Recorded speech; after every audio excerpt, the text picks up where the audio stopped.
Iyi ni radio BBC Gahuza Miryango.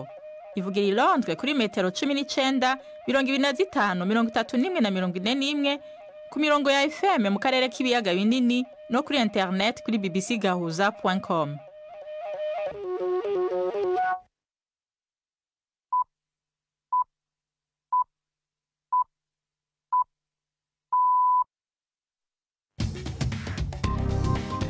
Ubu ni saa 10 n'igice ku isaha mpuzamakungu ya GMT, isaa 12 n'igice mu Rwanda no mu Burundi, muri kumwe na Nina Iradukunda.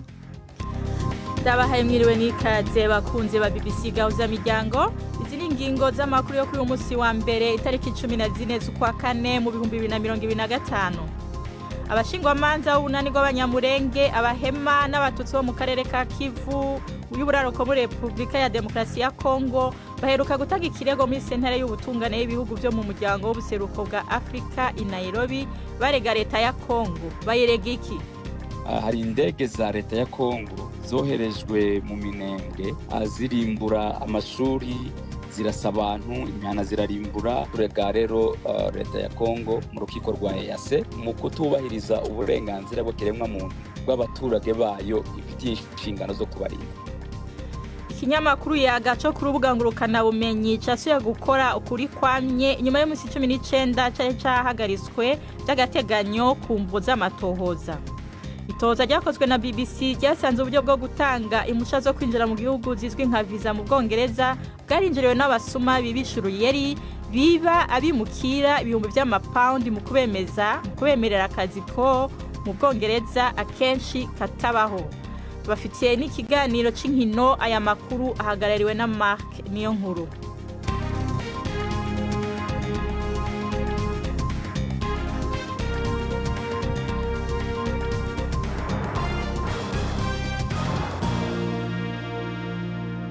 Idoni David vyasene mu kanya Pridasenge yumva ajeje kudusomera yavugwa kwisi. Abantu barenga ibihumbi 10 bahunze inkambi nini muri Sudani mu minsi irishize ni nyuma y'igitero giteguwe neza cyagabwe n'abarwanyi b'umutwe wa Rapid Support Forces. Umuryango Médecins Sans Frontières w'abaganga batagira umupaka cyangwa MSF mu mpine uravuga ko abasivile bavuye izamzam mu burengerazuba bwa Darfur bahungira mu mujyi witwa Tawila uri mu birometero nka 70. Abarwanyi ba RSF baravuga ko ubu bagenzura iyi nkambi. Amakuru y'iki gitero aje ku munsi ubanziriza isabukuru ya kabiri yitangira ry'intambara y'umwiryane hagati ya RSF n'ingabo za leta ya Sudan. Urukiko i Washington rwabwiwe ko ikigo Meta cyaguze imbuga nkoranyambaga za Instagram na WhatsApp nyuma yo kunanirwa gupiganwa nazo mu bucuruzi. Komisiyo ya leta ishinzwe ubucuruzi muri Leta Zunze Ubumwe za Amerika iri kugirega iki kigo rutura ivuga ko igurwa ry'izi mbuga nkoranyambaga mu buryo bunyuranye n'amategeko ryahagaritse ipiganwa. Mwitangira ry'urubanza uyu munsi abanyamategeko b'iyi komisiyo bavuze ko abakoresha izi mbuga badafite ahandi ho kujya mu by'ukuri bajya baramutse batishimiye Instagram na WhatsApp. Meta inafite Facebook ivuga ko izindi mbuga nkoranyambaga nka TikTok ndetse na X yahoze izwi nka Twitter zerekana ko isoko ririmo ipiganwa.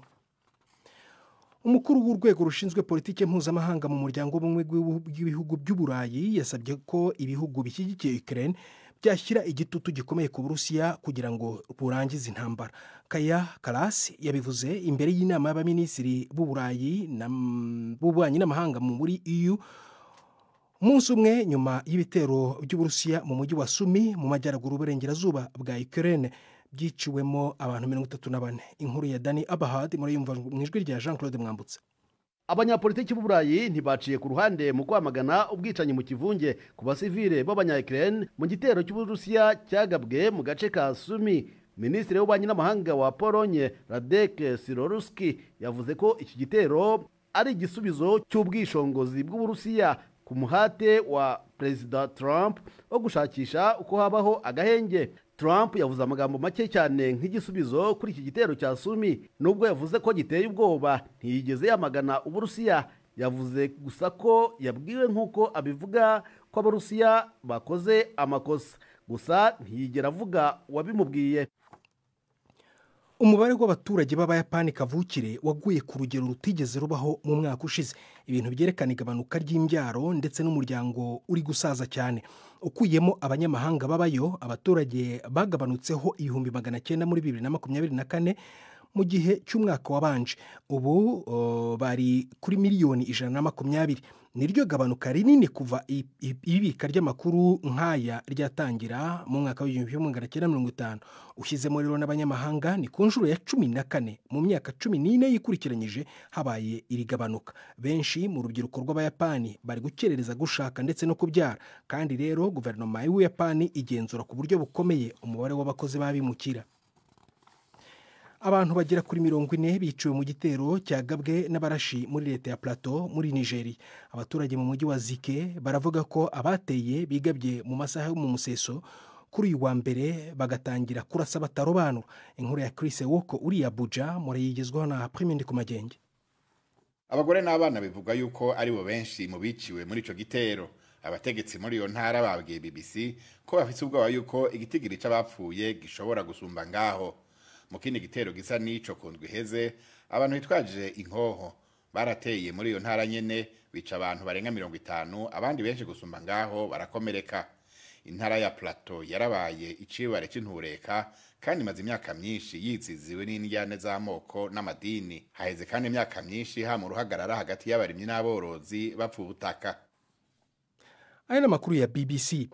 Inteko ishinga amategeko wa Hongiriya yemeje impinduka mu itegeko nshinga zibasira abatinganyi. Impinduka ziraca amateraniro yose mu ruhame aboneka nk'ayamamaza ubutinganyi cyangwa guhindura igitsina cy'umuntu, nyuma y'uko Minisitiri w'Intebe Viktor Orban yarahiye ko azaca imyereko y'abatinganyi izwi nka Pride mu murwa mukuru Budapest. Iki cyemezo kiri hamwe n'uburenganzira bwo guterana ariko bufatanye n'amategeko kurinda abantu. Ariko impirimbanyi muri uru rwego ziravuga ko ngo ibi ari ivangura. Nina urakoze Prida Senge yumva kuri aya makuru ejeje kudushikiriza.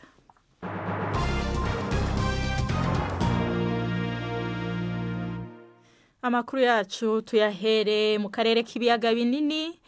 Abashingwamanza b'urunani rw'abanyamurenge, abahema n'abatutsi bo mu ntara za Kivu ya ruguru na Kivu y'epfo muri Republika ya Demokarasi ya Kongo baheruka gutanga ikirego muri sentare y'ubutungane y'ibihugu byo mu muryango w'ubuseruko bwa Afrika i Nairobi, barega leta ya Kongo ko yananiwe gukumira ubwicanyi n'ibindi bikorwa by'ubugizi bwa nabi bikorerwa ayo moko. Ngo ivyo bikorwa vyatumye benshi bicwa, abandi barakomereka ndetse banateshwa n'izabo. Ivyaha bagiriza leta ya Kongo ngo nivyabaye kuva mu mezi 2 aheze. Twakuye Innocent Nteziryayo, umwe mu bashingwamanza batanze ico kirego, abanza kutubwira igituma bagitanze ubu.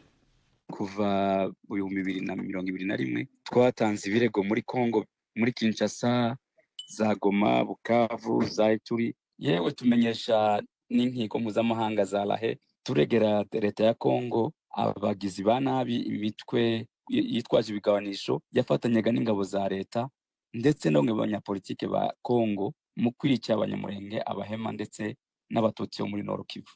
Ibyo birego ko bagomba gukurikirana abo bantu bari ngo bica ayo moko twavuze haruguru. Ariko icyaje gutangaza nuko leta yaje kwigaragaza ku mugaragaro ko nayo ifatanyije n'abazalendo mu gukora ayo mahano. Rero ejo mundi muntu gushize nko bivuze turega rero leta ya Kongo mu rukiko rwa EAC, kuko urwo rukiko ruha ububasha abaturage cyangwa se imiryango yishize hamwe mu kuba barega leta mu kutubahiriza uburenganzira bw'ikiremwa muntu bw'abaturage bayo ifitiye inshingano zo kubarinda.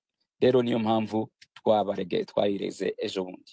Ibirego mwatanze ni ibihe? Rwa rukiko amategeko yarwo ateganya ko tugomba kureba ibyaha byakozwe mu gihe cy'iminsi 60 cyangwa mu gihe cy'amezi 2. Twahereye ku birego ibyaha byakozwe mu kwezi kwa kabiri. Hari indege za leta ya Kongo zoherejwe mu Minembwe zirimbura amashuri, zirasa abantu, imihana zirarimbura. Kayapoti ka Minembwe niyo nzira yonyine abanyamurenge bari basigaranye yo kubahahira, yo kubagezaho icyo kurya, nakwirazira gasenya igamije kubarimbura.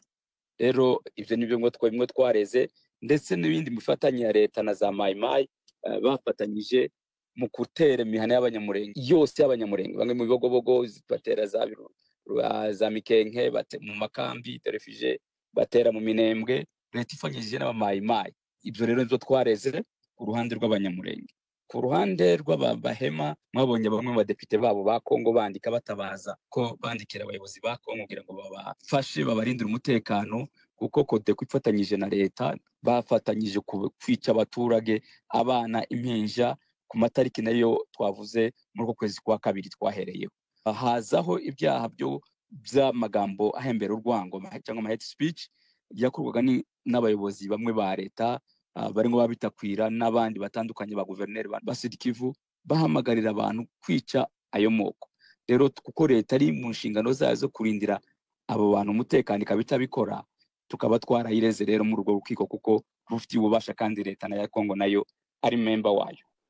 Muri Nord Kivu n'ahandi ndetse na Sud Kivu bashyizeho n'ingamba zo gufunga amabanki kugira ngo abantu batuye muri iyo migi bahunge, babafungira amabanki, nta access bafite kuri banki. Abaturage baratakamba cyane, nabyo twabitanzemo ibirego n'ibindi byo kubafungira kuba basabana n'andi marejo ya Kongo.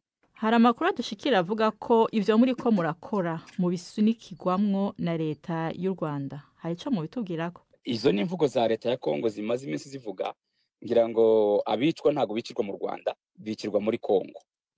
Abanyamurenge bati murenge, izo ndege ntabwo zabarasiye mu Rwanda. Abahema batuye muri za Bunia ntabwo barasiwe mu Rwanda. Abandi bari muri za gereza za Kongo ntabwo ari iz'u Rwanda. None abanyamurenge nta burenganzira cyangwa se abahema nabo bafite kwiburanira kuvuga ibibabaho. Iyo ni imvugo ya Kongo. Nibi bintu biba namwe murabibona, biraba buri munsi, baricwa, barangazwa, bizuye mu makando refugee za Kenya, za Tanzania, Uganda ndetse no mu Rwanda, n'abandi bagiye baje mu mahanga. Izo ni intambara za politike nyine z'ibibazo bafitanye ariko bidahuye n'ubwicanyi bukorerwa bene wacu. Uyu yari umushingwamanza Innocent Nteziryayo. Tugume mu karere amakuru ariko tuyafatiye mu Burundi. Inyuma y'imisi 19 ikimenyesha makuru c'abanditsi yaga gihagaritswe by'agateganyo ku mvo z'amatohoza casubiye guhabwa uburenganzira bwo gukora ku mugaragaro. Iyi ngingo yafashwe n'inama nkuru y'igihugu ijejwe gucungera ingene ibimenyesha makuru bikora sense mu gitondo cyo kuri wa mbere, ikaba ari nayo yari yahagaritse yaga. Sense isigura ko ico kimenyesha makuru hamwe n'ishirahamwe Ajebudi gikomoka ko bari bikeswe ko vyaronkewe umuco. Ni nkuru tubaza Gildas Yihundimpundu i Bujumbura. Mu kiganiro yahaye abamenyesha makuru kuri uyu wa mbere, Esperance Ndayize yarongoye inama nkuru ikurikirana ingene ibimenyesha makuru bikora mu Burundi sense yamenyesheje ko imvo zari zatumye ikimenyesha makuru yaga gihagarikwa zavuye mu nzira. Mwiketi ryo kuwa 11 ndamukiza 2025 ubushikiranganji bw'intore hagati mu gihugu bwandikiye inama nkuru ijeje kumenyesha amakuru bukaba bwaramenyesheje ko umuco warubuze kwishira hamwe Ajebudi rikora biciye mu mategeko wabonetse, yuko rero ikimenyesha amakuru yaga gishobora gusubira gushikiriza amakuru ukuri kwamye. Inaco gituma inama nkuru ijeje kumenyesha amakuru yacikorana vuba bwango kugira ngo yihweze ico kibazo, ikaba yafashe ingingo yo gukuraho igihano cyo guhagarikwa by'agateganyo yari yafatiye ikimenyesha makuru yaga. Ico kimenyesha makuru rero kikaba gishobora gusubira gushikiriza amakuru ukuri kwamye. Ikimenyesha makuru yaga cari cahagaritswe ku igenekerezo rya 27 ukwezi kwa gatatu uwo mwaka. Abarongoye sense bishimikije amakuru bari bahawe n'ubushikiranganji bw'intwaro yo hagati, bari basiguye kwishira hamwe Ajebudi ikimenyesha makuru yaga camuka ko ridafise uruhusha rwo gukora ku mugaragaro rutangwa n'ubwo bushikiranganji. Ibi vyasigura ko iryo shira hamwe ryaca rifatwa nk'iryari ryatanze impapuro za magendo muri sense muri 2022 igihe ryari ko rirasabira uruhusha yaga. Uno munsi bisa nkaho Ajebudi yejejwe. Tubibutse ko inama nkuru ijeje kumenyesha amakuru sense yari yahagaritse ivy'agateganyo kimenyesha amakuru yaga Burundi biturutse kuko ubushikiranganji bw'intwaro hagati mu gihugu busanzwe bujeje amashira hamwe utabona neza dosiye y'ishira hamwe Ajebudi ico kimenyesha amakuru yaga gikomokako. Inama nkuru ijeje kumenyesha amakuru iboneye akaje ko gushimira ikimenyesha amakuru yaga ko cihanganye mu kurindira ko ico kibazo kiva mu nzira. Hibazwa byinshi kuri iyi dosiye ya yaga ariko nta nyinshi tomo iratangwa. Gildas Yihundimpundu i Bujumbura. Inyuma y'iyo zuguruzuguru yo kwerekana ko ikinyamakuru Yaga cari gifise uburenganzira bwo gusubira gukora ukuri kwamye kandi ko ibisabwa vyose n'ubushikiranganje bubijejwe vyaciye mu muco, twakuye umuyobozi w'ico kinyamakuru Spagion Ngabo atangura tubwira ingene bakiriye iyo ngingo yo gusubira gukora. Ni ingingo yaduhimbaye cyane kuko twari twirindiranye igishika umaze indwi zibiri utari ku kivi, urumva ko biba bitoroshe. Rero ni ingingo yatunezereye cyane n'ukuri, yego turanezerewe. Urwo rupapuro bavuga ko rutari rwaratanzwe n'ubushikiranganje bwo hagati mu gihugu, n'urupapuro rumeze gute? Ni urupapuro rwitwa Ordonnance Ministérielle d'Agrément. Ku bisanzwe ishirahamwe iryo ari ryo ryose nk'uko amategeko abisigura, iyo abarundi mu burenganzira bwabo bifuje gushinga ishirahamwe baraheza bakabimenyesha bakabisaba ubushikiranganje. Ubwo bushikiranganje bujejwe intwaro yo hagati ni nabwo bujejwe ivy'amashirahamwe, nibwo buheza bugatanga n'izo mpusha ku mashirahamwe yo gushobora gukorera ku mugaragaro. Rero iyo ordonnance natwe twarayironkejwe mu mwaka w'ibihumbi 2019 itariki 20 z'ukwezi kwa Munyonyo. Rero n'urwo rupapuro twovuga ngo vyari vyashitse hama ubushikiranganje nkumbure kubera kuba bwazisanze mu ntuzenye mu bubiko bwabo, baheza babwira inama CNC yuko boba atago bafise canke atago babona, bavuga bati turakeneye ivyemeza yuko baruronkeye hano. Urwo rupapuro buremerera gukora mwararuhawe n'ubwo bushikiranganje nyene? Ego twararuhawe n'ubwo bushikiranganje, kandi noneho n'ivyo bivyemeza twarashoboye kubishikiriza. Nico vyerekana nuko uko bisanzwe bigenda, ubwo bushikiranganje iyo bumaze kuraba bukihweza bukavuga buti iri shirahamwe ryasavye gukorera ku mugaragaro twogemerera, buca burungika urwo rupapuro mu bushikiranganje bujejwe ubutungane.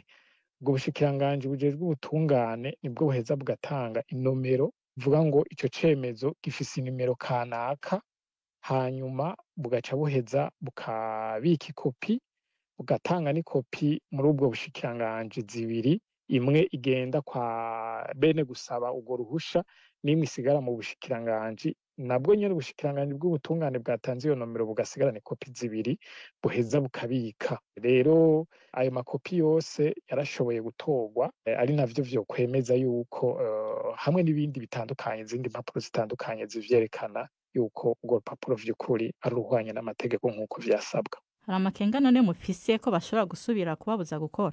Oya n'ukuri nta makenga dufise, kuko no mu gusubira kutwugururira nyabushikiranganje nyene bwari bwagize amakenga, bwarahejeje burandikira kandi urwego CNC, hama ni naho rwafashe ingingo yo gusubira kutwugururira ngo dukore. Rero ntitwoheza ngo tugire amakenga ngo bazohava basubira batwugarire, kuko nta mpamvu yoba ihari. Uwo yari Spagion Ngabo, umuyobozi w'ikinyamakuru Yaga. Ubu ni 11:47 muri studio za BBC London, ni 12:47 nyene mu Rwanda no mu Burundi. Amakuru yacu, aya makuru murayumva no kuri Kisoro FM mu bumanuko bwa Uganda, kuri radio Humuriza FM mu Burundi, no ku rubuga rwa internet bbcgahuza.com, no kuri Facebook live. Amakuru yacu arabandanya inyuma y'akaruhuko gato. Dreaming of working in the UK? Visa Sponsorship Nursing Home Jobs are your ticket in. We help you get a care job. Ubu n'ubutumwa bwo kuranga akazi butangwa n'ibigo bivuga ko bifasha bimukira bava muri Nigeria mu kubaronderera impusha zo gukora akazi mu Bwongereza. Muradutunga abaye ingorane mu buhinga bw'ivyuma. Iyo nkuru mwariko murumviriza rero ni inkuru itohoza ryakozwe na BBC, ryasanze uburyo bwo gutanga impusha zo kwinjira mu gihugu zizwi nka visa mu Bwongereza bwarinjiriwe n'abasuma bibishuruyeri biba abimukira ibihumbi vy'amapound mu kubemerera akazi mu Bwongereza kenshi katabaho. Abahinga bavuga ko ivyo vyerekana ko gutanga visa ku bakozi bo mu buvuzi n'abaraba abantu bakeneye ubufasha kubera bafise ingorane z'amagara mu Bwongereza bikoreshwa nabi. Ni inkuru ya Olalonke Alo, mwumva mwijwi rya Mark niyo nkuru. Dreaming of working in the UK? Visa Sponsorship Nursing Home Jobs are your ticket in. We help you get a care job. ubu n'ubutumwa bwo kuranga akazi butangwa n'ibigo bivuga ko bifasha bimukira bava muri Nigeria mu kubaronderera impusha zo gukora akazi mu Bwongereza. Bimwe muri ivyo bigo birazwi n'amategeko, ariko ibindi vyizeza birenze mu kuba vyiza ku buryo atawo vyizera ko bishoboka. Winjiza amamiliyoni 18 y'amafaranga ya Nigeria mu Bwongereza utagira impamyabushobozi. Ubwo n'ubutumwa bw'ikigo co mu Bwongereza Career Aid gitwagwa na muganga Kelvin Alaneme, umuganga w'umunyanigeria yakoze mu rwego rw'igihugu rw'amagara y'abantu mu Bwongereza. Avuga ko yafashije ibihumbi by'abanyanigeria kuja mu Bwongereza. Umwe muri bo ni umuhungu akiri muto yitwa Praise, twavuganye kuri telefone ari muri Nigeria. Igihe naza nta kazi kariho, nta guhembwa, nta na kimwe cariho. Praise yarishe ikigo ca Alaneme amapawundi agera ku 10,000 y'akazi mu Bwongereza, yibaza ko yaragiye gukora mu kigo cita bari mu zabukuru.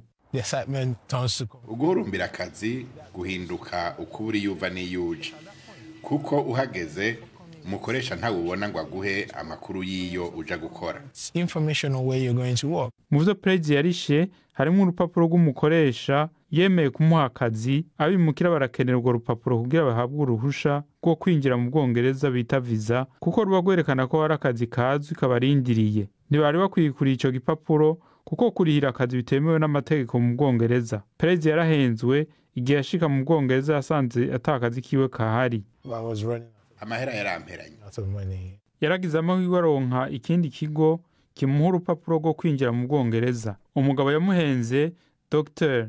Alaneme n'ubu aracakora. Twarungitse umunyamakuru akora mu kinyegero agenda yiyita uwo bokorana ivyashara, azinanye n'ibigo vyifuza gutanga ubuzi ku bakozi bava mu mahanga. Dr. Alaneme yemeye gutanga ibihumbi vy'amapawundi ku kibanza cose gikeneye umukozi. Yasa n'uwemerera umunyamakuru wacu kumugira umutunzi ruhebwa. Umboneye ibigo byita ku bageze mu zabukuru nshobora kuguhindura umuherwe.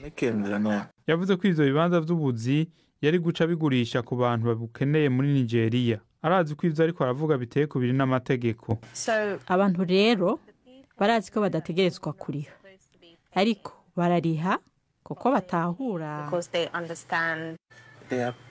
Barishyura kubera ko bazi ko bishoboka cyane ko bwaba ari bwo buryo bwonyine.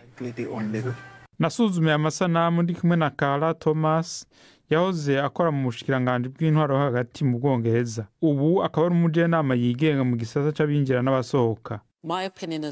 Ku bwanje leta ntiyigeze imenya ko iki gisata kigeze kure mu kwizizigwa no kurenga ku mategeko hamwe no gukoreshwa nabi. Abantu nk'aba baharabika izina ry'ico gisata, batuma kigaragara nk'ikidashobora kugirirwa icizere, bacerekana nk'icabunzwe n'ubugizi bwa nabi. Dr. Alaneme we avuga ko ikigo ciwe gikorera abantu ibikorwa biciye mu mategeko, kidatanga ubuzi ku mafaranga kandi kidakora ubunyonyezi. Avuga ko amafaranga ya Praise yayahaye ikigo kirondera abakozi kugira kiriho urugendo rwiwe, guhabwa inyigisho hamwe naho gushikaba. Ubushikiranganje bw'intwaro hagati mu Bwongereza bwatumenyesheje ko bwatangaje ingingo zihambaye ku bakozi bakoresha n'amategeko agenga itangwa ry'impusha zo kwinjira mu gihugu, kandi ko bugiye kubuza ibigo vyirengagiza amategeko agenga abakozi kwishinga abakozi bava mu mahanga. Ariko ntaco bikimarira bashikiwe n'ubwo busuma nka Praise. Abo bantu barashobora kwikika mu kizi, gutera akajagari hanyuma bakabesha abantu. Iyo yari inkuru ya Olalonke Allo. Ubu naho tubahonje kuri Nana Gwejo.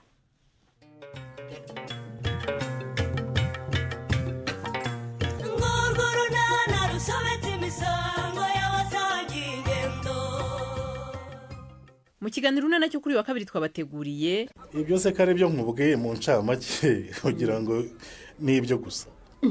Hari n'ibindi utambwiye se? Biracya mama, biracya rwose.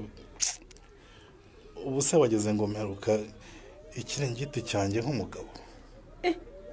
Ushatse kuvuga iki Karemera? Ntumbwire ko ibyo numvise ari byo. Ni 12:45 kuri BBC.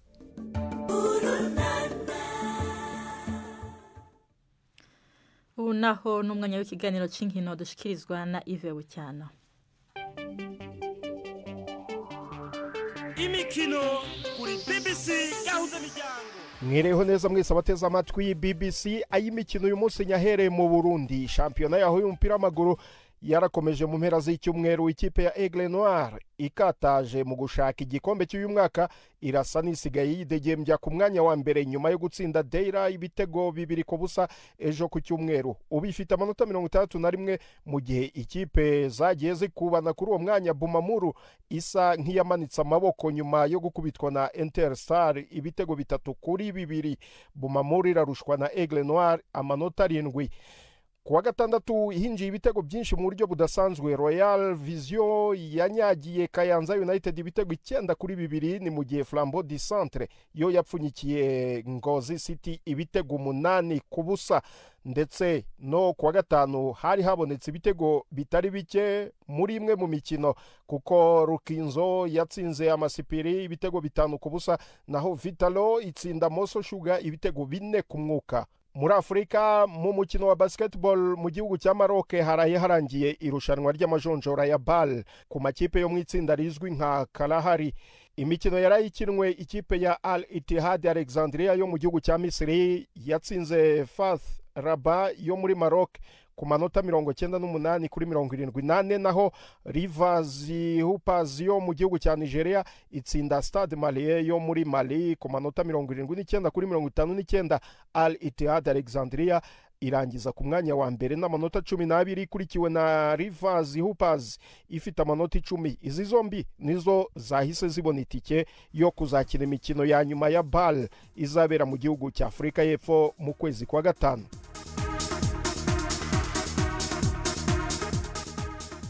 Mu Bwongereza ikipe ya Liverpool ishigaje gutsinda umukino umwe gusa kugira ngo yegukane igikombe cya 20 cya English Premier League. Ni nyuma yo gutsinda biyigo ikipe ya West Ham ibitego 2-1 ejo ku kibuga cya Anfield. Mu gihe Arsenal yatsindwa na Ipswich mu mpera z'icyumweru gitaha, Liverpool ishobora kuzamura igikombe cya English Premier League mu gihe yo yatsinda Leicester City. Arsenal yo kuwa gatandatu yanganyije na Brentford igitego 1-1 nyuma yuko Manchester City yiherera na Crystal Palace ipfunyikira ibitego 5-2. Mu makipe ahatanira imyanya yo kuzakina Champions League umwaka utaha, ikipe ya Nottingham Forest yatsinzwe na Everton 1-0. Uko gutsindwa byahagaritse umuvuduko yari ifite n'icyizere cyo kugumana umwanya wa gatatu, nubwo ikiri kuri uwo mwanya, ariko urugamba rwo kuguma muri eshanu zihatanira itike ya Champions League rushobora kutazayorohera, kuko amakipe menshi yayisatiriye harimo nayo ishigaje gukina nayo. Newcastle United yahise ifata umwanya wa 4 inyuma ya Forest, harimo ikinyuranyo cy'inota 1 gusa. Ni nyuma yo kunyuka indembe za Manchester United ibitego 4-1. Chelsea nayo kunganya kwayo 2-2 n'ikipe ya Ipswich byayiguye nabi kuko yahise ifata umwanya wa gatandatu. Mu gihugu cya Espanye rutayizamu wa Real Madrid Kylian Mbappe ejo yahawe ikarita itukura bwa mbere kuva yagira muri shampiyona ya La Liga, ubwo Real Madrid yatsindaga biyigo ikipe ya Deportivo Alaves igitego 1-0. Mbappe yahawe ikarita ku munota 38 w'umukino. Iyo karita itukura izatuma Mbappe adakina umukino uzahuza Real Madrid na Athletic Bilbao ku cyumweru. Barcelone iyoboye iyo shampiyona n'amanota 70, naho Real Madrid ifite amanota 66. Soreze muri Champions League ejo nibwo hazakinwa imikino yo kwishyura amakipe arwanira itike ya kimwe cya kabiri. Aston Villa izakira Paris Saint-Germain mu gihe Paris Saint-Germain yari yayitsinze 3-1 mu mukino ubanza, naho Borussia Dortmund ikazakira Barcelone itwaye mu Budagi impamba y'ibitego 4-0 yatsinze mu mukino ubanza. Kuwa gatatu ho Arsenal izasura Real Madrid. Arsenal yari yapfunyikiye Real Madrid ibitego 3-0 mu mukino ubanza, naho Inter Milan yo ikazakina na Bayern Munich yari yatsindiwe ku kibuga cyayo ibitego 2-1. Ayo niyo y'imikino nabateguriye uyu munsi. Gendi Yves Bucyana.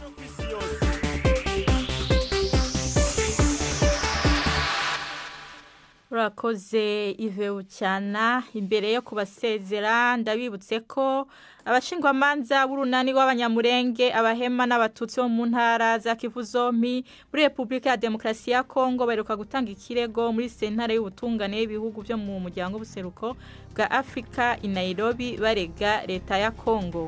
Amakuru yacu rero agarukiye ngaha mwakoze kuyakurikirana na Gahwana.